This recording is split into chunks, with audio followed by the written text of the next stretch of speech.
ಇದು ಸೋಮವಾರ ಬೆಳಗ್ಗೆ ಬ್ರೇಕ್ಫಾಸ್ಟ್ ಮಾಡ್ತಾ ಇದ್ದೀನಿ. 9 ಗಂಟೆ 8:30 9 ಗಂಟೆ ಆಗಿದೆ. ನಮ್ಮ ಯಜಮಾನ್ರು ದೋಸೆ ಒಂದೇ ಒಂದು ತಿಂದ್ಕೊಂಡು ಆಫೀಸ್ಗೆ ಹೋದರು. ದೋಸೆ ತೊಗೊಂಡು ಹೋದರು ಬಾಕ್ಸ್ಗೆ. ಆಲೂ ಕುರ್ಮಾ ಮಾಡಿದ್ದೆ. ಆಮೇಲೆ ಇವಾಗ ನಾನು ಸೀರಿಯಲ್ ಬ್ರೇಕ್ಫಾಸ್ಟ್ ಅಂದರೆ ಇದು ಕೆಲಾಗ್ಸ್ ಕಾರ್ನ್‌ಫ್ಲೇಕ್ಸು, ಒಂದು ಬಾಳೆಹಣ್ಣು, ಸ್ವಲ್ಪ ಹಾಲು, ಜಾಸ್ತಿ ನೀರು ಹಾಕಿರ್ತೀನಿ, ಅಷ್ಟು ಜೇನುತುಪ್ಪ ಹಾಕಿರ್ತೀನಿ. ಇವಾಗ ಅದನ್ನು ಲೈಟಾಗಿ ನಾನು ಒಂದು 8:45ಗೆ ನಾನು ಲೈಟ್ ಬ್ರೇಕ್ಫಾಸ್ಟ್ ಮಾಡ್ತೀನಿ. ಯಾಕೆಂದರೆ ನಾನು ಟೀ ಕಾಫಿ ಏನೂ ಕುಡ್ದಿಲ್ಲ ಬೆಳಗ್ಗೆ. ನಾನು ಲೆಮನ್ ವಾಟರು ಏನು ಬಿಸಿನೀರಿಗೆ ನಿಂಬೆಹಣ್ಣು ಮತ್ತು ಸ್ವಲ್ಪ ಜೇನುತುಪ್ಪ ಹಾಕ್ಕೊಂಡು ಒಂದು 2-3 ಗ್ಲಾಸ್ ಕುಡಿದಿದ್ದೆ. ರಾತ್ರಿ ಮಲಗೋಕ್ಕಿಂತ ಮುಂಚೆನೂ ನಾನು ಒಂದು 2 ಗ್ಲಾಸ್ ಬಿಸಿ ಬಿಸಿಯಾಗಿರೋ ವಾರ್ಮ್ ಆಗಿರೋ ನೀರು ಕುಡಿತಾ ಇರ್ತೀನಿ. ಇದರಿಂದ ಡೈಜೆಷನ್ ಚೆನ್ನಾಗಾಗಿರುತ್ತೆ, ನಮ್ಮ ಹೊಟ್ಟೆ ಕೂಡ ಕ್ಲೀನಾಗಿರುತ್ತೆ ಇದರಿಂದ ಅಂತ ಹೇಳ್ತೀನಿ. ಆಮೇಲೆ ತುಂಬಾ ಒಳ್ಳೆಯದು ಬಿಸಿನೀರು ರಾತ್ರಿ ಮಲಗೋಕ್ಕಿಂತ ಮುಂಚೆ, ಅಂದರೆ ರಾತ್ರಿ ಊಟ ಆದಮೇಲೆ ಒಂದು 2 ಗ್ಲಾಸ್ ಬಿಸಿ ಬಿಸಿ ನೀರು ಕುಡಿಯೋದು, ಬೆಳಗ್ಗೆ ಎದ್ದ ತಕ್ಷಣ ಒಂದು 2 ಗ್ಲಾಸು ಬಿಸಿಯಾಗಿರೋ ನೀರು ಕುಡಿಯೋದು ಅಂತ ಈ ಥರ ಒಂದು ನಾನು ಪ್ರಾಕ್ಟೀಸ್ ಮಾಡ್ಕೊಂಡಿದ್ದೀನಿ ಇವಾಗ. ಹೊಟ್ಟೆ ತುಂಬ ಹಸಿತಾ ಇರುತ್ತೆ, ಸಂಕಟ ಆಗ್ತಾ ಇರುತ್ತೆ. ಅದಕ್ಕೆ ಸ್ವಲ್ಪ ಸೀರಿಯಲ್ ಬ್ರೇಕ್ಫಾಸ್ಟ್ ಮಾಡಿ ಆಮೇಲೆ ಮೆಹಂದಿ ಹಾಕ್ಕೊಂಡಿದ್ದೀನಿ ತಲೆಗೆ. ಅದು ಒಣಗಬೇಕು, 2 ಅವರ್ ಆದರೂ ಆಗುತ್ತೆ. ಅಂದರೆ 11 ಗಂಟೆಗೆ ನಾನು ತಲೆ ಸ್ನಾನ ಮಾಡಿಕೊಂಡು ಪೂಜೆ ಮಾಡಿ ಆಮೇಲೆ ಸ್ವಲ್ಪ ಏನಾದರೂ ಲೈಟಾಗಿ ಏನಾದರೂ ದೋಸೆ ಒಂದು ಇಲ್ಲ ಸಣ್ಣ ದೋಸೆ ತಿನ್ನೋದಿದ್ರೆ ತಿಂತೀನಿ, ಇಲ್ಲ ಕ್ಲಾಸಿಗೆ ಹೋಗ್ತೀನಿ. ಹಾಗೆ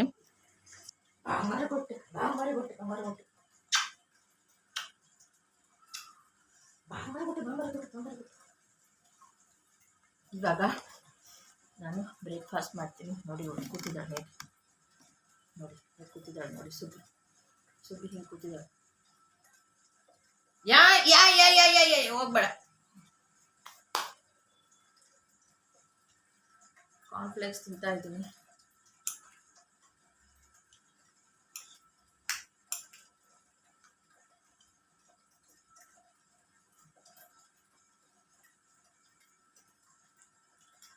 ಅದು ನೀನು ತಿನ್ನಬಾರ್ದು, ಚೆನ್ನಾಗಿಲ್ಲ ಇದು ನೀನು ತಿನ್ನಬಾರ್ದು. ನನ್ನ ತಲೆಯಲ್ಲಿ ಬುದ್ಧಿ ಇಲ್ಲ, ಅದಕ್ಕೆ ನಾನು ತಿಂತಾ ಇದ್ದೀನಿ. ನೀನು ಗುಡ್ಗಲ್ಲಲ್ವಾ, ಜಾಣೆ ಅಲ್ವಾ, ಇದೆಲ್ಲ ತಿನ್ನಬಾರ್ದು ನೀನು.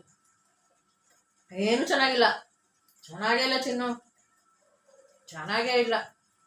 ನೀನೆಷ್ಟು ಸೂಪರ್ ಆಗಿರೋದೆಲ್ಲ ಊಟ ಮಾಡ್ತೀಯ. ಗುಡ್ಗಲ್ಲಲ್ವಾ ನೀನು, ಜಾಣೆ ನೀನು.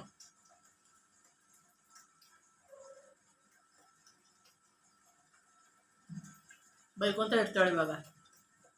ಇವಳು ಮಾತ್ರ ನೋಡಿ ಎಷ್ಟು ಚೆನ್ನಾಗಿ ಬೌಲಲ್ಲಿ ಘಮ ಘಮ ಅಂತ ಇದ್ದವಳದು ಏನೇನೋ ಸಾಲೆಡ್ಗಳು ಮಾಡಿಕೊಂಡು ತಿನ್ಕೊತಾಳೆ, ಸೀರಿಯಲ್ಸ್ ಮಾಡಿಕೊಂಡು. ನನಗೆ ಕೊಡಲ್ಲ ಇವಳು. ಅವಳು ಗೊತ್ತಾಗೋಯ್ತು, ಸುಮ್ಮನೆ ಮಲ್ಕೊಂಡ್ಲಿವ ನನಗೆ ಪಕ್ಕನೇ ಇರ್ತಾಳೆ.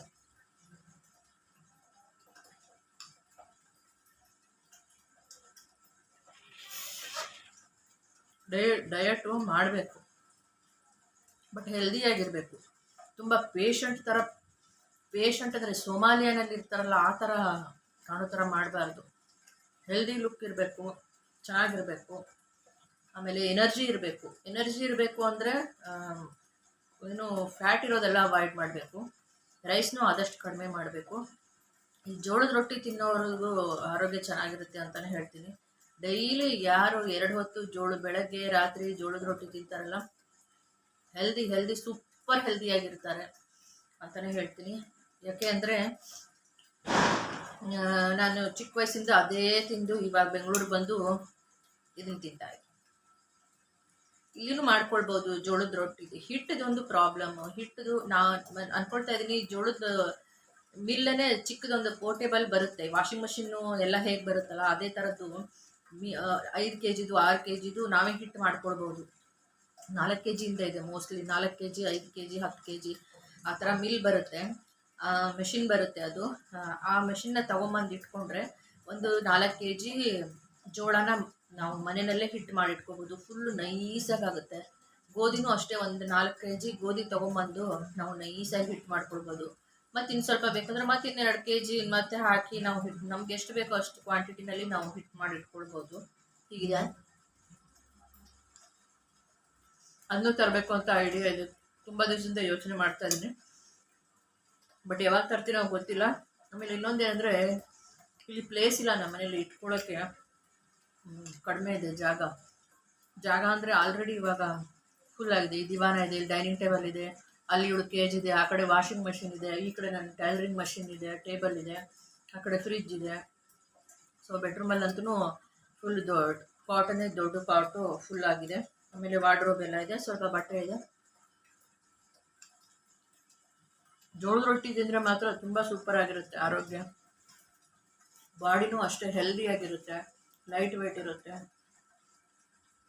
ಯಾರು ಡಯಟ್ ಮಾಡ್ತಾರೆ, ಮಾಡಬೇಕು ಅಂದ್ಕೊಂಡ್ರೆ ಹೆಲ್ದಿಯಾಗಿರೋದು ಜೋಳದ ರೊಟ್ಟಿ ಆಪ್ಷನ್ ಹೋಗಬೇಕು. ಬೆಳಗ್ಗೆ 10 ಗಂಟೆಗೆ 2 ಜೋಳದ ರೊಟ್ಟಿ, 1-2 ಥರ ಪಲ್ಯ, ಸ್ವಲ್ಪ ಅಂದರೆ ಮೊಸರು ಅಂದರೆ ಸ್ವಲ್ಪ ನೀರು ಹಾಕಿ ಮಾಡಿರೋ ಮೊಸರು ಹಾಕ್ಕೊಂಡು ತಿಂದ್ಬಿಟ್ಟು ಅವ್ರ ಕೆಲಸಕ್ಕೆ ಆಫೀಸ್ಗೆ ಏನಾದರೂ ಹೋಗ್ಬಿಟ್ರೆ, ಮತ್ತೆ ಅದೇನು 4 ಗಂಟೆ ಹೊಟ್ಟೆ ಹಸಿತಾ ಏನಾದರೂ ಲೈಟಾಗಿ ಇಷ್ಟೇ ಒಂದು ಬೌಲ್ ಸಣ್ಣ ಬೌಲ್ ಅನ್ನ, ತರಕಾರಿಗಳು ಜಾಸ್ತಿ, ಸಾಂಬಾರು ಜಾಸ್ತಿ, ಸ್ಯಾಲಡ್ಡು, ಈ ಥರ ಆದಷ್ಟು ತರಕಾರಿ ಸ್ಯಾಲಡ್ಡು ಜಾಸ್ತಿ ಆ್ಯಡ್ ಮಾಡ್ಕೊಂಡು ತಿಂದರೆ ಒಳ್ಳೆಯದು. ಅದಾದಮೇಲೆ ಊಟ ಆದಮೇಲೆ 1 ಅವರ್ ಆದಮೇಲೆ ಒಂದು ಫ್ರೂಟು, ಒಂದು ಸಣ್ಣ ಫ್ರೂಟ್ ಬೌಲು, ಈ ಥರ ಇದರಲ್ಲಿ ಕಾಲು ಭಾಗ ಫ್ರೂಟ್ಸು ಎಲ್ಲ, ಯಾವುದೋ ಬನಾನಾ, ಆ್ಯಪಲ್ಲು ಆ ಥರ ತಿನ್ನೋದು ಒಳ್ಳೆಯದು. ಸೊ ಇದೇ ಬ್ರೇಕ್ಫಾಸ್ಟ್ ನನಗೆ. ಬೆಳಗ್ಗೆ ಇದೇನು ತಿಂತಾಯಿದ್ದೀನಿ ಅಂದರೆ ಕಾರ್ನ್ಫ್ಲೇಕ್ಸು, ಬಾಳೆಹಣ್ಣು, ಒಂದು ಬಾಳೆಹಣ್ಣು ಹಾಕಿದ್ದೀನಿ, ಜೇನುತುಪ್ಪ ಹಾಕಿದ್ದೀನಿ. ಬೇಕು ಅಂದರೆ ವೆಟ್ ಖರ್ಜೂರ, ಹಸಿ ಖರ್ಜೂರ ಅದು ಹಾಕಿದ್ರು ಚೆನ್ನಾಗಿರುತ್ತೆ. ಸ್ವೀಟ್ನವ್ರಿಗೆ ಶುಗರ್ ಅಂತೂ ಹಾಕಲ್ಲ, ಬೆಲ್ಲನೂ ಹಾಕಿಲ್ಲ ಅಷ್ಟೇ. ಇಲ್ಲಾಂದ್ರೆ ಸಪ್ಪೆ ತಿಂದರೆ ಇನ್ನೂ ಒಳ್ಳೆಯದು, ಹಾಗೆ ತಿಂದರೆ ಇನ್ನೂ ಒಳ್ಳೆಯದು.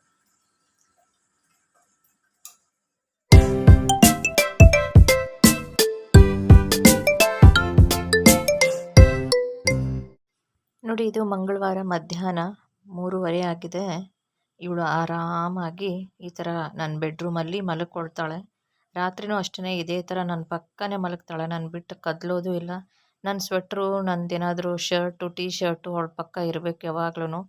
ನಾನು ಕ್ಲಾಸಿಗೆ ಹೋದಾಗ ಆ ಟೀ ಶರ್ಟು ಇಲ್ಲ ಸ್ವೆಟ್ರ್ ಮೇಲೆ ಮೂತಿ ಇಟ್ಕೊಂಡು ಅದನ್ನು ಹಗ್ ಮಾಡಿಕೊಂಡು ಮಲ್ಕೊತಾಳೆ. ಇದೊಂಥರ ಮಗು ಥರನೇ ನಮಗೆ ಫೀಲ್ ಆಗುತ್ತೆ. ತುಂಬ ಒಳ್ಳೆಯ ಒಂದು ಪಾಪು ಇದು. ಇವಾಗ 10:30 ಆಗಿದೆ. 10:30 ಮಂಗಳವಾರ ದಿವಸ ನಂದು ಪೂಜೆ ಸ್ನಾನ ಎಲ್ಲ ಆಯಿತು. ಆಮೇಲೆ ಬೆಳಗ್ಗೆ ನಮ್ಮ ಮನೆಯವ್ರ ಬಾಕ್ಸ್ಗೆ ಇದು ಹೆಸರು ಕಾಳು ಸಬ್ಸಿಗೆ ಸೊಪ್ಪಿಂದು ಪಲ್ಯ ಮಾಡಿದ್ದೆ, ಚೆನ್ನಾಗಿರುತ್ತೆ.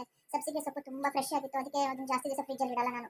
ಅದು ಚೆನ್ನಾಗಿ ಕಪ್ಪು ಹೆಸರು ಡಾರ್ಕ್ ಗ್ರೀನ್ ಇದ್ದಾಗೇ ಅದನ್ನು ಚೆನ್ನಾಗಿ ವಾಶ್ ಮಾಡಿ ಸಣ್ಣ ಚಾಪ್ ಮಾಡಿ ಹೆಸರು ಕಾಳನ್ನ ಬೇಯಿಸ್ಕೊಂಡು ಇದನ್ನು ಒಗ್ಗರಣೆ ಹಾಕಿ ಮಿಕ್ಸ್ ಮಾಡಿ ಮಾಡ್ತೀನಿ. ಬೆಳ್ಳುಳ್ಳಿ, ಆಮೇಲೆ ಒಂದು 3 ಹುಳಿ ಟೊಮೊಟೊ ಮತ್ತು ಮೆಣಸಿನ್ಕಾಯಿ ಎಲ್ಲ ಮಿಕ್ಸಿಗೆ ಹಾಕಿ ಪೇಸ್ಟ್ ಮಾಡಿ ಒಗ್ಗರಣೆ ಹಾಕಿ, ನಾನು ಅಂದರೆ ಮೆಣಸಿನ್ಕಾಯಿ ಎಲ್ಲ ಬಾಯಿ ಸಿಗೋದು ಬೇಡ ಅಂದ್ಬಿಟ್ಟು ಎಲ್ಲ ಮಿಕ್ಸಿಗೆ ಹಾಕಿ ಪೇಸ್ಟ್ ಮಾಡಿಬಿಡ್ತೀನಿ. ಹೆಸರು ಕಾಳು ಸಬ್ಸಿಗೆ ಸೊಪ್ಪಿನ ದಾಲು, ಆಮೇಲೆ 2 ಚಪಾತಿ ತೊಗೊಂಡಿದ್ದೀನಿ, ಕ್ಯಾರೆಟ್ ಮೂಲಂಗಿ ಸ್ಯಾಲೆಡ್ ತೊಗೊಂಡಿದ್ದೀನಿ. ಆಮೇಲೆ ಇವಾಗ ಬಟ್ಟೆಗಳನ್ನ ಒಣಗಿ ಹಾಕಬೇಕು. ವಾಷಿಂಗ್ ಮಿಷಿನ್ ಆಫ್ ಆಯಿತು, ಬಟ್ಟೆಗಳನ್ನ ಒಣಗಿ ಹಾಕಿ ಆಮೇಲೆ ನಾನು ಸ್ವಲ್ಪ ಮತ್ತೇನಾದರೂ ನಾನು ಇವಾಗೇನು ಕ್ಲಾಸ್ಗೆ ಹೋಗ್ತಾ ಇದ್ದೀನಿ, ಅದ್ರದ್ದು ಏನಾದರೂ ರಿವಿಷನ್ ನೋಟ್ಸ್ಗಳು ನೋಡ್ಕೊಳ್ಬೇಕು, ಎಲ್ಲ ರೆಡಿ ಮಾಡ್ಕೊಳ್ಬೇಕು, ಸ್ವಲ್ಪ ಕೆಲಸ ಇದೆ. 12 ಗಂಟೆಗೆ ನಾನು ಕ್ಲಾಸ್ಗೆ ಹೋಗಬೇಕು. ಸೊ ಫಸ್ಟ್ ಇವಾಗ ಇದನ್ನು ತಿಂದುಬಿಟ್ರೆ ನಾನು ಆಮೇಲೆ 4 ಗಂಟೆವರೆಗೂ ನಾನು ಕ್ಲಾಸಲ್ಲಿ ನಾನು ವರ್ಕ್ ಮಾಡ್ಕೊಂಡಿರ್ಬೋದು ಅಂತ. 4 ಗಂಟೆಗೆ ಬರ್ತೀನಿ, ಮನೆಗೆ ಬರೋಷ್ಟಕ್ಕೆ 4 ಗಂಟೆ ಆಗುತ್ತೆ. ನೋಡೋಣ ಮತ್ತೆ ಇವತ್ತಿಂದ ಏನೋ ಒಂದು ರೂಟೀನ್ ನಾನು ಶೇರ್ ಮಾಡೋಕ್ಕಾಗುತ್ತೆ, ಖಂಡಿತವಾಗ್ಲೂ ಶೇರ್ ಮಾಡ್ಕೊತೀನಿ. ಇದು ಮಂಗಳವಾರ. ಇವತ್ತು ಬೆಳಗಿನ ಬ್ರೇಕ್ಫಾಸ್ಟು ಚಪಾತಿ ಮತ್ತು ಹೆಸರು ಕಾಳು ಸಬ್ಸಿಗೆ ಸೊಪ್ಪಿನ ದಾಲು. ತುಂಬ ಚೆನ್ನಾಗಿರುತ್ತೆ ಬೇಳೆ ಇದು. ಹೆಸರು ಕಾಳಂತೂ ತುಂಬ ಪ್ರೋಟೀನು. ನಾನು ಹೆಸರು ಕಾಳನ್ನ ರಾತ್ರಿಯೇ ನೆನೆಸಿಟ್ಟಿರ್ತೀನಿ, ಆವಾಗ ತುಂಬ ಪುಷ್ಟಿ, ಅದು ತುಂಬ ಪ್ರೋಟೀನ್ ಇದರಲ್ಲಿ ಇರುತ್ತೆ ಅಂತ ಹೇಳ್ತೀನಿ. ವೆಜಿಟೇರಿಯನ್ಸ್ಗೆ ನಾನ್ ವೆಜ್ಗಿಂತ ಜಾಸ್ತಿ ಪ್ರೋಟೀನ್ ಸಿಗೋದು ಯಾವುದರಲ್ಲಿ ಅಂದರೆ ಒಂದು ಹೆಸರು ಕಾಳು ಬಿಟ್ಟರೆ ಮಸೂರ್ ದಾಲು ಇದರಲ್ಲಿ. ಹಾಗಾಗಿನೇ ಇದು ತುಂಬ ಹೆಲ್ತಿಗೆ ಒಳ್ಳೆಯದಂತ ಹೇಳ್ತೀನಿ. ಜೊತೆಗೆ ಮೂಲಂಗಿ, ಕ್ಯಾರೆಟು ಈ ಥರ ಸಾಲಡ್ಸ್ ತಿಂದಾಗ ಹೊಟ್ಟೆ ಕೂಡ ಫುಲ್ ಆಗುತ್ತೆ, ನಮಗೆ ಬೇಗ ಹೊಟ್ಟೆ ಹಸಿವಾಗಲ್ಲ. ರೈಸ್ ಅಷ್ಟೊಂದು ಒಳ್ಳೆಯದಲ್ಲ, ರೈಸ್ ತಿನ್ನೋದ್ರಿಂದ ಆ್ಯಕ್ಟಿವ್ ಆಗಿರಲ್ಲ, ತುಂಬ ಒಂಥರ ಸೋಂಬೇರಿತನ ಬರುತ್ತೆ ಅಂತ ಹೇಳ್ತೀನಿ. ಅದಕ್ಕೇ ನಾನು ಇವತ್ತು ಬ್ರೇಕ್ಫಾಸ್ಟಿಗೆ ಚಪಾತಿನೇ ಮಾಡಿದೆ. ಅದಾದಮೇಲೆ ರೈಸ್ ಕೂಡ ನಮ್ಮ ಮನೆಯವ್ರ ಬಾಕ್ಸಿಗೆ ಅವ್ರಿಗೆ ಹಾಕಿ ಕಳಿಸಿದ್ದೀನಿ. ಅವ್ರಿಗೆ ಸಾಯಂಕಾಲ ಬಂದರೆ ಅವ್ರ ಊಟಕ್ಕೆ ಚಪಾತಿ, ಸಾಲಡ್ಡು ಮತ್ತು ದಾಲು ಮತ್ತು ರೈಸು, ಮೊಸರು ಏನಾದರೂ ತಿನ್ಬೋದು. ಹೀಗೆ ನನ್ನ ಒಂದು ಹೆಲ್ದಿ ಒಂದು ಡಯಟ್ ಫಾಲೋ ಮಾಡೋದು ಎಲ್ಲರಿಗೂ ತುಂಬ ಒಳ್ಳೆಯದಂತ ಹೇಳ್ತೀನಿ. ಹಾಯ್ ಹಲೋ ವಿವಾಸ್, welcome back to the channel. Tuesday ಮಂಗಳವಾರ ಇವತ್ತು ಸರಿಯಾಗಿ 3:30 ಆಗಿದೆ. ನಾನು ಕ್ಲಾಸಿಂದ ಇವಾಗ ಬಂದೆ. ಆಮೇಲೆ ಬೆಳಗ್ಗೆ ಚಪಾತಿ ತಿನ್ಕೊಂಡು ಹೋಗಿದ್ದೆ. ಬ್ರೇಕ್ಫಾಸ್ಟ್ 11 ಗಂಟೆಗೆ ತಿಂದಿದ್ದೆ. ಇವಾಗೇನು ನನಗೆ ಅಷ್ಟೊಂದು ಹೊಟ್ಟೆ ಹಸಿವಿಲ್ಲ, 3:30 ಆಗಿದೆ. ಇನ್ನೊಂದು ಅರ್ಧ ಗಂಟೆ ಹೋಗಲಿ, ಆಮೇಲೆ ನಿಧಾನಕ್ಕೆ ಒಂದು ಚಪಾತಿ ತಿನ್ನೋಣ. ನೋಡಿ, ಇದು ನಾನು ಬಂದ ತಕ್ಷಣವೇ ಬಾಗಿಲ ಹತ್ರ ನಿಂತ್ಕೊಂಡು ನನ್ನ ದಾರಿ ಕಾಯ್ತಾ ಇರುತ್ತೆ. ಅಂದರೆ ಮಗು ಇದು ಬಂದು ನಾನು ಬಾಗಿಲು ತೆಗೆದ ತಕ್ಷಣ ರೂಮಿಂದ ಓಡ್ ಬರ್ತಾಳೆ, ರೂಮಲ್ಲೇ ಇರ್ತಾಳೆ ಆರಾಮಾಗಿ. ಸುಮ್ಮನೆ ಅವಳು ಏನು ಗಲಾಟೆ ಮಾಡಲ್ಲ, ಗಲೀಜು ಮಾಡಲ್ಲ, ಏನೂ ಇಲ್ಲ. ತುಂಬ ಮಗು ಥರ ಬಂದು ನಾನು ಬಾಗಿಲು ತೆಗೆದ ತಕ್ಷಣವೇ ಮಗು ಥರ ಓಡ್ ಬಂದು ಕಾಲನ್ನ ಹಗ್ ಮಾಡೋದು, ಯಾಕೆ ಬಿಟ್ಟು ಹೋಗಿದ್ಯಾ ಅನ್ನೋದು. ತುಂಬ ಫೀಲಿಂಗ್ಸ್, ತುಂಬ ವಿಪರೀತ ಫೀಲಿಂಗ್ಸ್ ಇದಕ್ಕೆ. ಅಂದರೆ ಒಂದೊಂದು ಸಾರಿ ಅನಿಸುತ್ತೆ ಮಕ್ಕಳಿಗಿಂತ ಬೇರೆ ಜನರಿಗಿಂತ ಈ ಥರದ್ದು ಒಂದು ನಮ್ಮ ಜೊತೆ ಯಾವಾಗಲೂ ಇದ್ದು ಬಿಟ್ಟರೆ ನೋಡಿ, ಅದಕ್ಕೆ ಒಂದು 2 ಹೊತ್ತು ನಾವು ಊಟ ಹಾಕ್ಬಿಟ್ರೆ ಎಷ್ಟು ನಿಯತ್ತಾಗಿರುತ್ತೆ, ಎಷ್ಟು ಪ್ರೀತಿ ತೋರಿಸುತ್ತೆ. ನನ್ನ ಬಿಟ್ಟಂತೂ ಒಂದು ನಿಮಿಷ ಇರಲ್ಲ. ನನ್ನ ಮೇಲೆ ತುಂಬ ಪ್ರೀತಿ. ನೆನ್ನೆ ನಮ್ಮ ಮನೆಯವ್ರು ಕೇಳ್ತಾ ಇದ್ದೆ, ಕರೆಕ್ಟಾಗಿ ಹೇಳ್ರಿ, ನಿಮಗೆ ಅಂದರೆ ನಾನು ಬೇಜಾರು ಮಾಡ್ಕೊಳ್ತೀನಿ ಅಂತಲ್ಲ, ನಿಮ್ಗೆ ಹೇಗೆ ಅನಿಸುತ್ತೆ, ಜಾಸ್ತಿ ಇವಳಿಗೆ ನನ್ನ ಕಂಡ್ರೆ ಪ್ರೀತಿ ಇದೆಯಾ, ನಿಮ್ಮನ್ನ ಕಂಡ್ರೆ ಪ್ರೀತಿ ಇದೆಯಾ ಅಂತ ನಮ್ಮ ಮನೆಯವ್ರು ಕೇಳಿದೆ. ಕರೆಕ್ಟಾಗಿ ಹೇಳ್ರಿ, ನಿಮ್ಮ ಮೇಲಿದ್ರೆ ನಿಮ್ಮ ಮೇಲೇ ಅಂತ ಹೇಳ್ರಿ, ನನಗೇನು ಬೇಜಾರಿಲ್ಲ ಅಂದೆ. ಯಾಕೆಂದರೆ ಒಂದೊಂದು ಸಾರಿ ನನಗೆ ಕನ್ಫ್ಯೂಷನ್ ಆಗುತ್ತೆ. ನಮ್ಮ ಮನೆಯವ್ರನ್ನೂ ಜಾಸ್ತಿ ಇಷ್ಟಪಡ್ತಾಳೆ, ನನ್ನೂ ಸ್ವಲ್ಪ ಇಷ್ಟಪಡ್ತಾಳೆ. ನಾ ಇದ್ದೀನಿ ಅಂತ ನಾನು ಇಷ್ಟಪಡ್ತಾಳೇನೋ, ನನ್ನ ಜೊತೆ ಇರ್ತಾಳೇನೋ, ಯಾರೂ ಇಲ್ಲ ಅಂದ್ಬಿಟ್ಟು ಅಂತ ಹಂಗೆ ಅನಿಸುತ್ತೆ. ಆಮೇಲೆ ನಮ್ಮ ಮನೆಯವ್ರು ಹೇಳ್ತಾ ಇದ್ರು, ಇಲ್ಲ ಅವಳಿಗೆ ಜಾಸ್ತಿ ಅಟ್ರಾಕ್ಷನ್ನು ಪ್ರೀತಿ ನಿಮ್ಮ ಮೇಲಿದೆ. ನಾನಿದ್ದಾಗ ನಾನು ಆಫೀಸಿಗೆ ಹೋಗಿ ಕಡಿಮೆ ಟೈಮ್ ಇರ್ತೀನಲ್ವ ಮನೇಲಿ, ಅದಕ್ಕೆ ಅವಳು ರೂಮಲ್ಲಿ ನನ್ನ ಪಕ್ಕನೇ ಮಲ್ಕೊಳ್ತಾಳೆ ಮಗು ಥರ. ನಮ್ಮ ಮನೆಯವರು ಅಲ್ಲಿ ದಿವಾನ ಮೇಲೆ ಒಂದು ಸಾರಿ ಟಿ ವಿ ನೋಡ್ಕೊಂಡು ಮಲಗಿದ್ರೆ ಅವಳಿಗೆ ಕನ್ಫ್ಯೂಷನ್ ಆಗ್ತಾ ಇರುತ್ತೆ, ಇಲ್ಲಿ ಹೋಗ್ಲಾ ಅಲ್ಲಿ ಬರಲ್ಲ, ಇಲ್ಲಿ ಹೋಗ್ಲಾ ಅಲ್ಲಿ ಬರಲ್ಲ, ಹಂಗೆ ಹಿಂಗೆ ಓಡಾಡ್ತಾ ಇರ್ತಾರೆ. ಕೊನೆಗೆ ಲಾಸ್ಟಲ್ಲಿ ಎಲ್ಲ ಥರ ಓಡಾಡ್ಕೊಂಡು ಏನು ಮಾಡ್ತಾಳೆ, ಬಂದ್ಬಿಟ್ಟು ರೂಮಲ್ಲಿ ನನ್ನ ಜೊತೆ ಮಲ್ಕೊಳ್ತಾಳೆ. ನಮ್ಮ ಮನೆಯವ್ರು ಇಲ್ಲಿ ಮೂವಿ ನೋಡ್ತಾ ಇರ್ತಾರೆ. ನಮ್ಮ ಮನೆಯವ್ರ ಹತ್ರ ಬಂದ್ಲು ಅಂದರೆ ಅವರು ಸಂಧಿ ಹಿಂದೆ ಅವ್ರು ಹಿಂಗೆ ಟಿ ವಿ ನೋಡ್ತಾ ಇದ್ರೆ ಇಲ್ಲಿ ಹಿಂದೆ ಬೆನ್ನ ಹಿಂದೆ ಹೋಗಿ ಮಲ್ಕೊಳ್ತಾಳೆ. ನಾನು ಅಲ್ಲಿ ರೂಮಲ್ಲಿದ್ದರೆ ನನ್ನ ಹತ್ರ ಬಂದು ಆರಾಮ್ಸೆ ಮಲ್ಕೊಳ್ತಾಳೆ. ಹಾಗೆ ಇದೊಂದು ಕ್ಯೂಟ್ ಮಗು, ತುಂಬ ನೋಡಿ, ಏನು ಬೌ ಅನ್ನಲ್ಲ, ಏನೂ ಅನ್ನಲ್ಲ, ತುಂಬ ಒಳ್ಳೆ ಮಗು ಇದು. ನಮ್ಮ ಮಗು, ನಮ್ಮ ಮನೇಲಿ ಯಾವ ಮಗು ಅಂದರೆ ಇದೇ ನಮ್ಮ ಮಗು, ಚಿನ್ನು ಮಗು ಇದು, ಬಂಗಾರಿ ಮಗು ಇದು, ಬಂಗಾರಿ ಮಗು.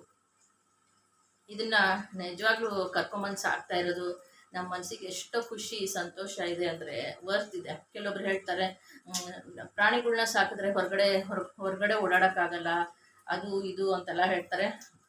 ನಾವು ಒಂದು 3-4 ಅವರ್ಸ್ ನಾವು ಹೋಗ್ಬೋದು, ಏನು ಪರವಾಗಿಲ್ಲ. ಅವಳು ಇರ್ತಾಳೆ ಮನೆಯಲ್ಲಿ, ಅವಳಿಗೆ ಫ್ರೀಯಾಗಿ ಕೇಜಲ್ಲಿ ನಾವೇನು ಹಾಕಲ್ಲ, ಫ್ರೀಯಾಗಿ ಬಿಡ್ತೀವಿ. ಕಿಚನಲ್ಲಿ ಹೋಗಬಾರ್ದು ಅಂತ ಕಿಚನ್ಗೆ ಏನಾದರೂ ಒಂದು ಮರದ ಹಲ್ಗೆ ಅಡ್ಡ ಇಟ್ಬಿಡ್ತೀವಿ ಅಷ್ಟೇ. ಬೆಡ್ರೂಮು ಹಾಲು ಅವಳಿಗೆ ಫ್ರೀ ಇರುತ್ತೆ, ಗಲೀಜು ಮಾಡಲ್ಲ, ಸುಸು ಮಾಡಲ್ಲ. ಯಾಕೆಂದರೆ ಬೆಳಗ್ಗೆನೇ ಎಲ್ಲ ಅವ್ಳ ಡ್ಯೂಟಿ ಮುಗ್ದೋಗಿರುತ್ತೆ ಅವಳ ಕೆಲಸಗಳು. ಹಾಗಾಗಿ ಆಮೇಲೆ ಬೆಳಗ್ಗೆ ಒಂದು ಬ್ರೇಕ್ಫಾಸ್ಟ್ ಕೊಟ್ಟರೆ ಮತ್ತೆ ಸಾಯಂಕಾಲ ಊಟ ಅಲ್ವಾ. ಹಾಗಾಗಿ ಒಂದು 3-4 ಅವರ್ಸ್ ಆದರೂ ಆರಾಮಾಗಿ ಇವಳು ಆಟ ಆಡ್ಕೊಂಡು ಮನೇಲಿ ಇರ್ತಾಳೆ. ನಾವೇನಾದರೂ ಮೂವಿಗೆ ಹೋಗೋದು, ಶಾಪಿಂಗ್ ಹೋಗೋದು, ಹೋಗಿ ಬರೋದಿದ್ರೆ ಹೋಗಿ ಬರ್ಬೋದು. ಟ್ರಾವೆಲ್ ಏನು ಮಾಡೋದು, long journey 2-3 days 4 days 5 days ಅಂದರೆ ಅವಾಗ ನೋಡೋದು. ಸದ್ಯಕ್ಕಂತೂ ನಮಗೇನು ಸುತ್ತಾಡೋದಕ್ಕೆ ಎಕ್ಸ್ಪೆನ್ಸ್ ಮಾಡಬೇಕು ಅಂತ ಅನ್ನಿಸ್ತಾ ಇಲ್ಲ. ಸೊ ನನ್ನ ಕ್ಲಾಸ್ಗಳೆಲ್ಲ ನಾನು ಜಾಯ್ನ್ ಆಗಿದ್ದೀನಲ್ವ, ಅದಕ್ಕೋಸ್ಕರನೇ ಇವಾಗಲೇನು ಸುತ್ತಾಡೋದು ನಮಗೆ ಜಾಸ್ತಿ ಕೆಲಸ ಇಲ್ಲ, ಬೇಡ. ಇಷ್ಟು ವರ್ಷ ನಾನು ಬೇಕಾದಷ್ಟು ಸುತ್ತಾಡಿದ್ದೀನಿ, ಬೇಕಾದಷ್ಟು ಎಲ್ಲ ನಾನು ಪ್ರತಿಯೊಂದು ನೋಡಿದ್ದೀನಿ. ಡೆಲ್ಲಿ, ತಮಿಳ್ನಾಡು ಎಲ್ಲ ನೋಡಿದ್ದೀನಿ. ಅದಕ್ಕಾಗಿಯೇ ಸುಮ್ಮನೆ ಎಕ್ಸ್ಪೆನ್ಸ್ಗಳು ಜಾಸ್ತಿ ಮಾಡೋದು ಬೇಡ. ಆರಾಮಾಗಿ ಮನೇಲಿ ಖುಷಿಯಾಗಿ ಏನೋ ತಿಂದ್ಕೊಂಡು, ಏನೋ ಬೆಂಗಳೂರಲ್ಲೇ ನೋಡೋ ಪ್ಲೇಸಸ್ ಬೇಕಾದಷ್ಟಿದೆ.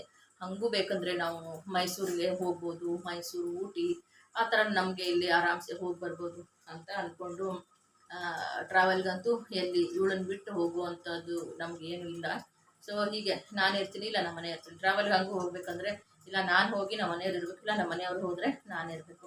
ಹಂಗೂ ಇಬ್ಬರು ಹೋಗಬೇಕು ಅಂದರೆ ಕೆನಲ್ಗೆ ಬಿಡೋದಕ್ಕೆ ನಮಗೇನು ಅಷ್ಟೊಂದು ಇಂಟ್ರೆಸ್ಟ್ ಇಲ್ಲ. ಕೆನಲ್ ಇವತ್ತುವರೆಗೂ ಈ ಮಗುನ ಬಿಟ್ಟಿಲ್ಲ. ಇದು ತರಲೆ ಮಗು, ಇದು ತರಲೆ. ಎಷ್ಟೆಲ್ಲ ಹೊಡೀರಿ, ಎಷ್ಟು ನೆನ್ನೆ ಹಿಂಗೆ ಹಿಡ್ಕೊಂಡಿದ್ದೀನಿ ಇವಳನ್ನ, ಹಿಂಗೆ ಹಿಡ್ಕೊಂಡು ಇವಳು ಮುಖಾನ ಹಿಂಗೆ ಫೇಸ್ ಹಿಂಗೆ ಇಟ್ಕೊಂಡಿದ್ದೀನಿ. ಪುಟ್ಟಿ ಇಲ್ಲಿ ನೋಡಿ ಪುಟ್ಟಿ, ನೀನು ತಿಂತೀನಿ, ನಾನು ನಿನ್ನೆ ತಿಂದ್ಬಿಡ್ತೀನಿ ಕಣೆ, ಈ ಥರ ಹೇಳಿದೆ. ಹಿಂಗೆ ಮಾಡ್ತಾ ಇದ್ದಾಳೆ. ನಾನು ತಿಂದ್ಬಿಡ್ತೀಯ ನೀನು ಅಂತ ಅವಳು ಭಯ ಪಟ್ಕೊಂಡ್ಬಿಟ್ಲು ಏನೋ. ನನಗೆ ನಗು ಬರ್ತಾ ಇದೆ, ನಗು ಅಂದರೆ ನಗು ಬರ್ತಾ ಇದೆ. ಅವಾಗವಾಗ ಹೇಳ್ತಾ ಇರ್ತೀನಿ, ಪುಟ್ಟಿ ನಿನ್ನ ತಿಂದ್ಬಿಡ್ತೀನಿ ಕಣೆ ಕಟ್ ಮಾಡಿಕೊಂಡು ಅಂತ ಹೇಳ್ತಾ ಇರ್ತೀನಿ ಅವಳಿಗೆ. ಅವಳು ಆಟ ಆಡ್ತಾಳೆ, ಗಾಬರಿ ಪಡ್ತಾಳೆ. ನನ್ನ ಸಾರಿ ಒಂದು ಒಳ್ಳೆ ಮಗು, ಬಂಗಾರ ಖುಷು, ಬಂಗಾರ ಖುಷು, ಬಂಗಾರ ಖುಷು, ಬಂಗಾರ ಖುಷು. ಬೇಡ ಪ್ರೀತಿ ಮಾಡೋದು ಬೇಡ, ಮುದ್ದು ಮಾಡೋದು ಬೇಡ. ಹೋಗ ನೀನು, ಯಾರ ಮನೆಗೆ ಬಂದಿದ್ಯಾ? ಹೋಗು, ನಮ್ಮನೆಗೆ ಯಾಕೆ ಬಂದೆ? ಹೋಗು, ನಮ್ಮನೆಗೆ ಯಾಕೆ ಬಂದೆ? ನಮ್ಮನೆಗೆ ಯಾಕೆ ಬಂದೆ? ಹೋಗು ಹೋಗು, ಯಾರು ಬೇರೆಯವ್ರ ಮನೆಗೆ ಹೋಗಿ, ಹೋಗು ಹೋಗು ಹೋಗು ಹೋಗು, ಕಚ್ಚಬಿಡ್ತೇನೆ. ಹೀಗೆ ಇದು ಆಟ ಆಡ್ಕೊಂಡಿರುತ್ತೆ. ಇವಾಗ ಸ್ವಲ್ಪ ನನಗೆ ಇನ್ನು ನೋಟ್ಸ್ ಮಾಡ್ಕೋಬೇಕು, ನೋಟ್ಸ್ ಇದೆ, ಪ್ರಾಕ್ಟೀಸ್ ಮಾಡಬೇಕು ಅದೆಲ್ಲನೂ. ನೋಡಿ, ಈ ಡ್ರೆಸ್ನ ನಾನು 2018 ನಾನು ಈ ಡ್ರೆಸ್ನ ನಾನು ಹೊಲಿಸಿದ್ದೆ. ಅವಾಗ ಸ್ವಲ್ಪ ಸಣ್ಣ ಇದ್ದೆ. ಮತ್ತು ಅಗೇನ್ ನಾನು ತುಂಬ ವೆಯ್ಟ್ ಪುಟ್ ಆನ್ ಆಗಿದ್ದೆ, ದಪ್ಪ ಆಗಿದ್ದೆ. ಇದು ಬರ್ತಾನೆ ಇರಲಿಲ್ಲ, ನನಗೆ ಹಾಕ್ಕೊಳ್ಳೋಕ್ಕೆ ಆಗ್ತಾ ಇರಲಿಲ್ಲ. ಹಿಂಗೆ ಹಾಕಿ ಹಿಂಗೆ ಹಾಕೋಕ್ಕೆ ಆಗ್ತಾ ಇರಲಿಲ್ಲ, ಹಿಂಗಾಗ್ಬಿಡ್ತಾ ಇತ್ತು ಡ್ರೆಸ್, ಹಂಗಾಗ್ತಾ ಇತ್ತು. ಎಲ್ಲ ಎತ್ತಿಟ್ಬಿಟ್ಟಿದ್ದೆ ಕೆಲವೊಂದು ಡ್ರೆಸ್ಗಳನ್ನ ನಾನು. ನನಗೆ ಬಟ್ ತುಂಬ ಇಷ್ಟಪಟ್ಟು ನಾನು ಹೊಲಿಸಿರೋದು. ಏನು ಒಂದು ಬೇಜಾರು, ಬೋಟ್ನೆಕ್ಕೆಲ್ಲ ಹೊಲಿದಿದ್ದಾರೆ, ಚೆನ್ನಾಗಿದೆ, ಸ್ಲೀವ್ಸು ಓಕೆ. ಬಟ್ ಎಷ್ಟೊಂದು ಬಟ್ಟೆ ಕೊಟ್ಟಿದ್ದೆ, ಅಟ್ಲೀಸ್ಟ್ 3/4 ಅದು ಸ್ಲೀವ್ಸ್ ಇಟ್ಟು ಸ್ವಲ್ಪ ಲೇಸ್ ವರ್ಕು ಅದು ಇದು ಎಲ್ಲನೂ ಲೇಸ್ ವರ್ಕ್ ಎಲ್ಲ ಹಾಕಿ ಇದನ್ನು ಮಾಡ್ಬೋದಾಗಿತ್ತು. ಆಮೇಲೆ ಲೇಸ್ ವರ್ಕು ಹಾಕಿಲ್ಲ, ಏನೂ ಇಲ್ಲ. ಬೋಟ್ ನೆಕ್ಕಲ್ಲಿ ಒಂದು ಏನಾಗುತ್ತೆ ಅಂದರೆ ಫ್ರಂಟು ಬ್ಯಾಕು ಕೆಲವೊಂದು ಸಾರಿ ನಂಗೆ ಕನ್ಫ್ಯೂಷನ್ ಆಗುತ್ತೆ. ಇಲ್ಲಿ ಏನಾದರೂ ಒಂದು ಲೇಸ್ದು ಡಿಸೈನು ನೆಕ್ಗೆ ಡಿಸೈನ್ ಮಾಡ್ಬೋದಾಗಿತ್ತು. ಆಮೇಲೆ ಸ್ಲೀವ್ಸ್ನ 3/4 ಇಡ್ಬೋದಾಗಿತ್ತು. ಸೊ ಫ್ಯಾಷನ್ ಬುಟಿಕ್ ಡಿಸೈನರ್ ಅಂದಾಗ ಕೆಲವೊಂದು ನಾವು ಹೇಳೋದಕ್ಕಿಂತ ಸ್ವಲ್ಪ ಏನಾದರೂ ಅದರಲ್ಲಿ ಆ್ಯಡ್ ಮಾಡಿ ಡಿಸೈನ್ಗಳನ್ನ ಚೆನ್ನಾಗಿ ಮಾಡಿಕೊಟ್ಟಾಗ ಇನ್ನೂ ಖುಷಿ ಆಗುತ್ತೆ. ಸೊ ಇವಾಗ ನೋಡಿ, ಇದು ಪ್ಲೈನ್ ಇದೆ, ಪ್ಲೈನೇ ಇರೋದು, ಇದು ಫುಲ್ ಪ್ಲೈನ್ ಇದೆ. ಬರೀ ಪ್ಲೈನ್ ಹಾಕೊಂಡ್ರೆ ಚೆನ್ನಾಗಿ ಕಾಣಿಸಲ್ಲ. ಅದ್ರ ಮೇಲೆ ಈ ಥರದ್ದು ಏನಾದರೂ ನಾನು ಒಂದು ಜಾಕೆಟ್ ಥರದ್ದು ಹಾಕ್ಕೊಂಡ್ರೆ ತುಂಬ ಬ್ಯೂಟಿಫುಲ್ಲಾಗಿ ಕಾಣಿಸುತ್ತೆ. ಇದನ್ನು ಅಷ್ಟೇ, ನಾನು 2018 ನಾನು ಟ್ರಾವೆಲ್ ಹೋಗಬೇಕಾದ್ರೆ ತಗೊಂಡಿದ್ದು. ಎಷ್ಟು 900 1000 ಇದು ಒಂದು ಜಾಕೆಟ್ಗೆ ಇದೆ. ತುಂಬ ವರ್ಕ್ ಮಾತ್ರ ಸೂಪರ್ ಆಗಿದೆ. ಪ್ಲೈನ್ ನಾವು ಕುರ್ತಾ ಟಾಪ್ಸು ಆ ಥರದ್ದೆಲ್ಲ ಹಾಕೊಂಡಾಗ ಇದಂತೂ ಸೂಪರ್ ಆಗಿರುತ್ತೆ. ದುಪಟ್ಟ ಹಾಕೊಳ್ಳೋದು ಬೇಕಾಗಿಲ್ಲ, ಏನು ಜ್ಯುವೆಲ್ರಿ ಹಾಕೊಳ್ಳೋದು ಬೇಕಾಗಿಲ್ಲ. ಬೇಕಂದರೆ ಇಯರಿಂಗ್ಸು ಸ್ವಲ್ಪ Gujarati type, Rajasthani type chunk jewels ಇದ್ದರೆ ತುಂಬ ಬ್ಯೂಟಿಫುಲ್ಲಾಗಿ ಕಾಣಿಸುತ್ತೆ ಅಂತ ಹೇಳ್ತೀನಿ. ಸೊ ಹೀಗೆ ನನಗೆ ಸ್ವಲ್ಪ ಡ್ರೆಸ್ಗಳು ಮಿಕ್ಸ್ ಆ್ಯಂಡ್ ಮ್ಯಾಚ್ ಮಾಡೋದು ಅದೆಲ್ಲ ತುಂಬ ಇಷ್ಟ. ಈ ಥರದ್ದು ಯಾರಿಗಾದರೂ ಡ್ರೆಸ್ಸಲ್ಲಿ ಬೂಟಿಕಲ್ಲಿ ಇಂಟ್ರೆಸ್ಟ್ ಇದೆ ಅಂದರೆ, ಟೈಲರಿಂಗ್ ಮಾಡೋದ್ರಲ್ಲಿ ಇಂಟ್ರೆಸ್ಟ್ ಇದೆ ಅಂದರೆ ಖಂಡಿತವಾಗ್ಲೂ ಅವರು ಅದ್ರ ಕಡೆಗೆ ಗಮನ ಕೊಟ್ಟು ಅದಕ್ಕೆ ಸ್ವಲ್ಪ ಜಾಸ್ತಿ ಕಾನ್ಸಂಟ್ರೇಷನ್ ಕೊಟ್ಟು ಕಲ್ತ್ಕೊಂಡು ಮಾಡಿ ಮುಂದಕ್ಕೆ ಜೀವನದಲ್ಲಿ ಬರ್ಬೋದು ಅಂತ ಕೂಡ ಹೇಳ್ತೀನಿ. ಸೊ ಡ್ರೆಸ್ ಡಿಸೈನಿಂಗಲ್ಲಿ ಅವ್ರಿಗೆ ತುಂಬ ಚಿಕ್ಕ ಮಕ್ಳಿಗೂ, ಚಿಕ್ಕ ಹುಡುಗಿರ್ಗೂ 7th 8th ಸ್ಟ್ಯಾಂಡರ್ಡ್ ಇದ್ದರೂ ಡ್ರೆಸ್ ಡಿಸೈನಿಂಗು, ಡ್ರೆಸ್ನ ಮಿಕ್ಸ್ ಆ್ಯಂಡ್ ಮ್ಯಾಚ್ ಮಾಡ್ಕೊಳ್ಳೋದು, ಒಂದು ಫ್ಯಾಷನ್ನಾಗಿ ಅವರೇ ಹೋಗಿ ಬೂಟಿಕಲ್ಲಿ ಇದೇ ಥರ ಬೇಕು ಅದೇ ಥರ ಬೇಕು ಅಂತೆಲ್ಲ ಹೇಳಿ ಮಾಡಿಸೋದು ಎಲ್ಲ ಮಾಡ್ತಾರಲ್ವ. ಸೊ ಆ ಥರದ್ದು ಒಂದು ಏನಾದರೂ ಸ್ಪೆಷಲ್ ಇಂಟ್ರೆಸ್ಟ್ ಇದ್ದರೆ ಆ ಥರ ಬೂಟಿಕ್ ಅವರು ಮಾಡಿಕೊಂಡ್ರೂ ಅವ್ರಿಗೆ ತುಂಬ ವರ್ತ್ ಇದೆ ಅಂತ ಹೇಳ್ತೀನಿ. ಸೊ ಅವ್ರ ಪ್ಯಾಷನ್ನು ಆಗುತ್ತೆ, ಅವ್ರ ಇಂಟ್ರೆಸ್ಟು ಇರುತ್ತೆ, ಅವ್ರ ಜಾಬು ಆಗುತ್ತೆ, ಅದರಿಂದ ಅವ್ರಿಗೆ ಸಾಕಷ್ಟು ಇನ್ಕಮ್ ಕೂಡ ಬರುತ್ತೆ ಅಲ್ವಾ. ಹಾಗಾಗಿ ನಾನು ಹಾಗೇ ಶೇರ್ ಮಾಡ್ಕೋಬೇಕು ಅನಿಸ್ತು, ಜಸ್ಟ್ ನಾಲೆಡ್ಜ್ಗೋಸ್ಕರ. ನಾನು ಈಗ ಕ್ಲಾಸ್ ಹೋಗಿ ಬಂದಿರೋದು ಎಲ್ಲ ನನಗೆ ಸ್ವಲ್ಪ ತುಂಬ ಖುಷಿ ಆಗ್ತಾಯಿದೆ, ನನಗೆ ತುಂಬ ಹ್ಯಾಪಿ ಆಗಿದೆ. ಆಮೇಲೆ ನನ್ನ ಕೆಲಸಗಳು ಆರಾಮ್ಸೆ ನಡೀತಾ ಇದೆ. ಸೊ ಆಮೇಲೆ ಬನ್ನಿ ಈ ಡ್ರೆಸ್ನ ಹಾಗೆ ತೋರಿಸ್ತೀನಿ. ಇದಕ್ಕೆ ಟಾಪ್ ಒಂದೇ, ಇದನ್ನ ಟಾಪ್ ಬಟ್ಟೆ ಮಾತ್ರ ನಾನು ಎಲ್ಲಿ ತೊಗೊಂಡಿದ್ದೆ, ಕಮರ್ಷಿಯಲ್ ಸ್ಟ್ರೀಟು ಏನೋ ತೊಗೊಂಡಿದ್ದೆ. ಇದನ್ನು ತುಂಬ ಚೆನ್ನಾಗಿದೆ, ಮಾತ್ರ ಕಾಸ್ಟ್ಲಿ ಇತ್ತಿದು. ಏನದು ಚಿಕನ್ ಕಾರಿನ ಏನೋ ಅಂತ ಹೇಳ್ತಾರೆ, ಚಿಕನ್ ಕಾರಿ ವರ್ಕ್ದು ಏನೋ, ಅದ್ರ ಮೇಲೆ ಅದಕ್ಕೆ ಲೈನಿಂಗ್ ಕೊಟ್ಟಿರೋದು ನೋಡಿ, ಚಿಕನ್ ಕಾರಿ ಅಂತ ಹೇಳ್ತಾರಲ್ವ, ಈ ಥರ ಬರುತ್ತಲ್ಲ ಈ ಥರದ್ದು. ಸೊ ತೋರಿಸ್ತೀನಿ ಡ್ರೆಸ್ನ ಇವಾಗ. ಸೊ ಫುಲ್ ಪ್ಲೈನ್ ಬರುತ್ತೆ, ಪ್ಲೈನೇ ಇದೆ, ಕಾಣಿಸ್ತಿದೆಯಲ್ವ ಡ್ರೆಸ್ಸು. ಇದು ಬೇರೆ ಬೆಳಕಿನ ಬರ್ತಾ ಇದೆ.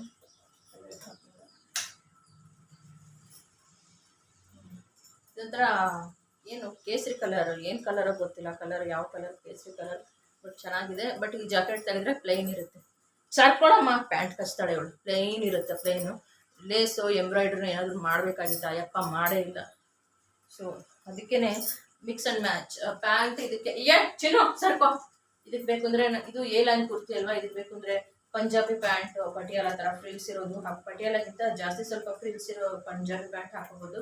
ಇಲ್ಲ ಲೆಗ್ಗಿನ್ಸ್ ಇಷ್ಟ ಆಗುತ್ತೆ ಅಂದರೆ ಲೆಗ್ಗಿನ್ಸ್ ಹಾಕ್ಕೊಳ್ತೀವಿ, ಅಂದರೆ ಲೆಗ್ಗಿನ್ಸ್ ಹಾಕೊಳ್ಬೋದು. ತುಂಬ ದಪ್ಪ, ಹೆವಿ ದಪ್ಪ ಇದೆ, ಥೈಸು ಕಾಲು ದಪ್ಪ ಇದೆ ಅನ್ನೋರು ಪಂಜಾಬಿ ಪ್ಯಾಂಟ್ ಹಾಕೊಂಡ್ರೆ ತುಂಬ ಕಂಫರ್ಟೇಬಲ್ ಆಗಿರುತ್ತೆ, ಅವ್ರಿಗೆ ಕೂತ್ಕೊಳ್ಳೋಕ್ಕೆ ಓಡಾಡೋಕ್ಕೆ ಚೆನ್ನಾಗಿರುತ್ತೆ. ತುಂಬ ದಪ್ಪ ಥೈಸು ಆ ಥರ ಇದ್ದಾಗ, ಸ್ವಲ್ಪ ಸಣ್ಣ ಇದ್ದಾರೆ ಅಂದರೆ ಸ್ವಲ್ಪ ಲೆಗ್ಗಿನ್ಸ್ ಹಾಕ್ಕೊಂಡ್ರೆ ನೋಡೋಕ್ಕೂ, ತುಂಬ ಸಣ್ಣ ಅಲ್ಲ, ಸ್ವಲ್ಪ ಮೀಡಿಯಮ್ ಸಣ್ಣ ಇದ್ದಾರೆ ಅಂದರೆ ಲೆಗ್ಗಿನ್ಸ್ ಹಾಕೊಂಡ್ರೂ ಕೂಡ ಚೆನ್ನಾಗಿ ಕಾಣಿಸುತ್ತೆ ಅಂತ. ಆಮೇಲೆ ನಿಮಗೆ ನೋಡಿ, ಇವತ್ತು ನಾನು ಈ ಥರ ಒಂದು ಏನೋ ಬ್ಯೂಟಿಫುಲ್ಲಾಗಿ ಡ್ರೆಸ್ ಮಾಡ್ಕೊಂಡಿದ್ದೀನಿ, ಹೇಗೆ ಕಾಣಿಸ್ತಾ ಇದೆ ಅಂತ ಗೊತ್ತಿಲ್ಲ ನೋಡಿ. ಆಮೇಲೆ ಹಿಂದೆ ಬನ್ ಹಾಕ್ಕೊಂಡಿದ್ದೀನಿ, ಅದನ್ನು ನೋಡ್ಬಿಡಿ.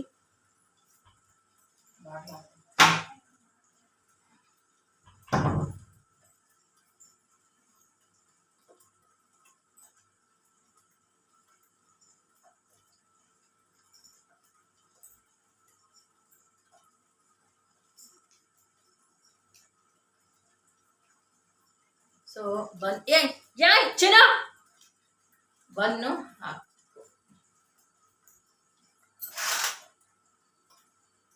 ಹಾಗೆ ಬನ್ ಕೂಡ ಹೊಡಿಯುತ್ತೆ ಮಮ್ಮಿ. ತುಂಬಾ ಕೆಟ್ಟವಳು ಮಮ್ಮಿ. ನೋಡಿ ಈ ತರ ಒಂದು ಬನ್ನ ಹಾಕೊಂಡಿದೀನಿ. ಇದು ಈ ತರ ವರ್ಕ್ ಇದೆ, ಮಿರರ್ಸ್ ಎಲ್ಲ ಇದೆ ಚಿಕ್ಕ ಚಿಕ್ಕದು.